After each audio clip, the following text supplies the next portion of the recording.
Ang mga kaso ng bullying sa mga eskwelahan, iimbestigahan ngayon ng Senado. Si Mean Corvera sa detalye ng balita. Mean? Bubusisiin na rin ng Senate Committee on Basic Education ang mga kaso ng sunod-sunod na bullying sa mga eskwelahan. Naalarma si Senator Sherwin Gatchalian na chairman ng komite sa nangyayaring mga kaso ng pambubuli na naging mas bayolente pa dahil kinukunan ng video at ipinopost sa social media.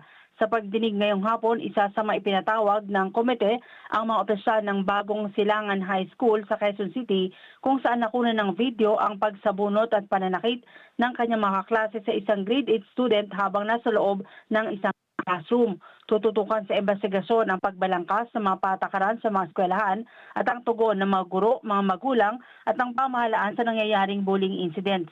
Kailangan din anyang busisiin kung sapat ba ang bilang ng mga guidance counselor na silang dapat pinupuntahan ng mga biktima ng pambubuli. Pag-aaralan rin ng Senado ang rekomendasyon na kabitan ng CCTV ang mga silid-aralan para agapan ang ganitong kaso. Bukod sa batang sinabunutan ng mga kaklase, isang grade 8 student din sa Munwok, Parañaque City ang nasawi matapos sa saksakin ng kanyang kaklase na ginawa habang nasa loob ng silid-aralan na nag-ugat rin umano sa kaso ng pambubuli.